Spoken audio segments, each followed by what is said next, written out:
Alright, today we'll be talking about ellipses in pre-calculus, and as you can see I got a lot of information for you.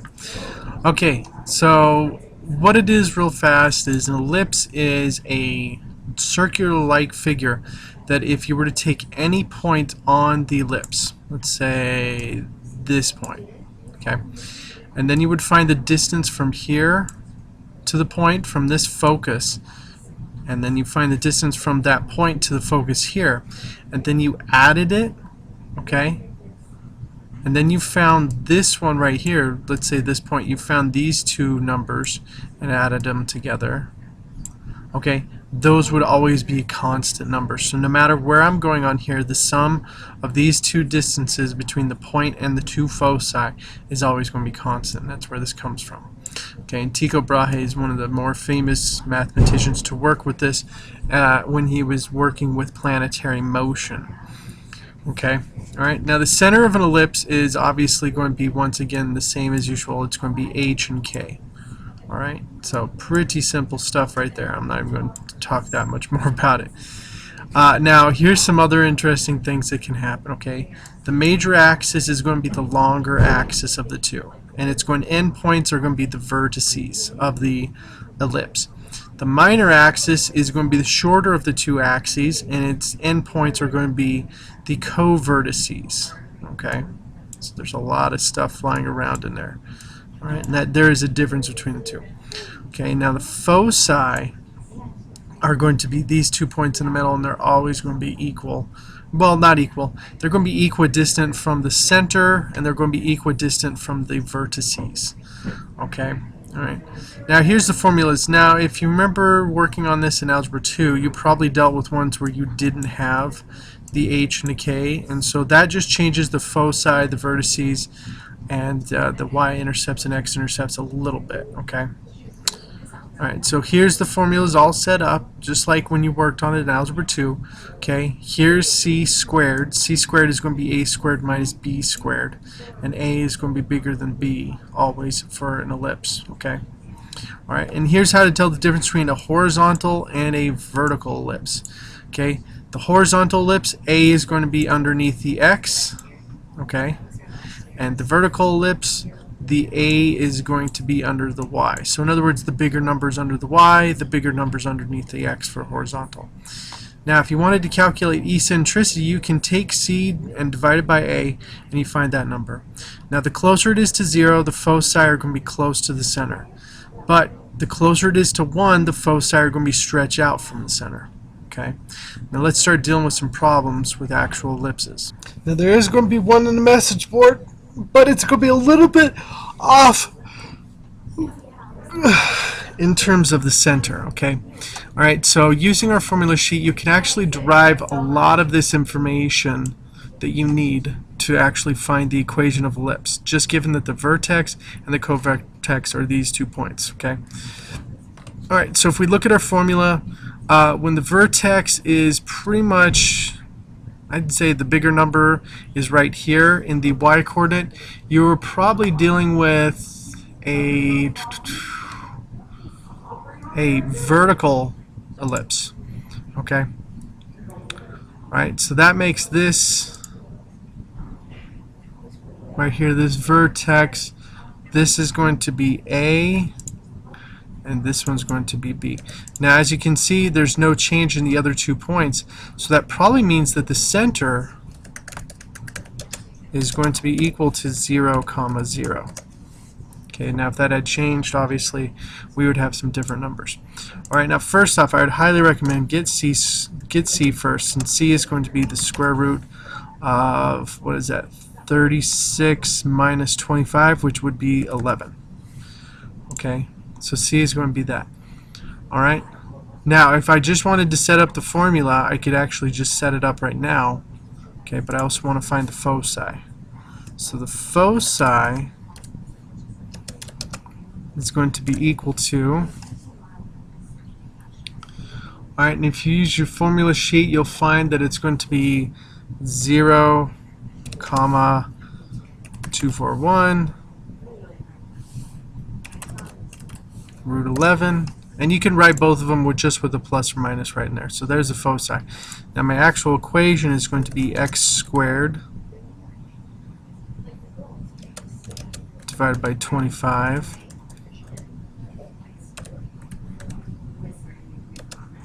plus y squared divided by 36 equals 1.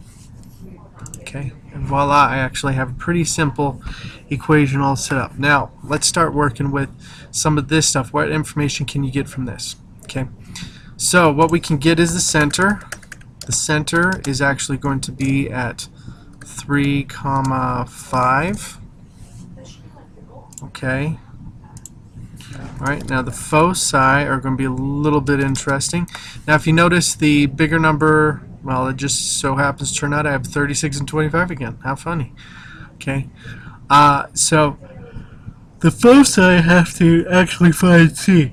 Okay, so it's going to be the foci, and this is going to be, the bigger number is underneath the x, so that makes it a horizontal. So the foci are going to be the plus or minus C, comma, and that's going to be h, plus or minus c, and then you're going to have k in there. So it's going to be, what is that, 3 plus or minus c,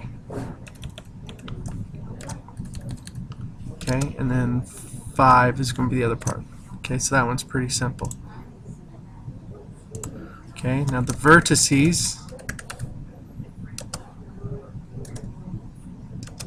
is just going to be, let me see, it's going to be h, so it's going to be 3 plus or minus 6, comma,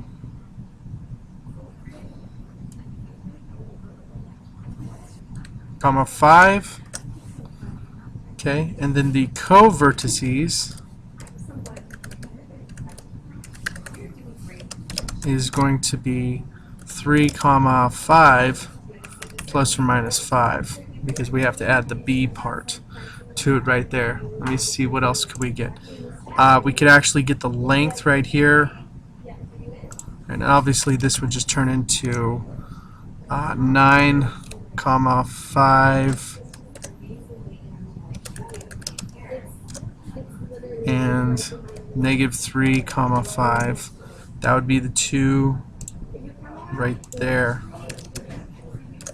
And then this one would be 3, 10 and 3, 0 would be the 2 co-vertices.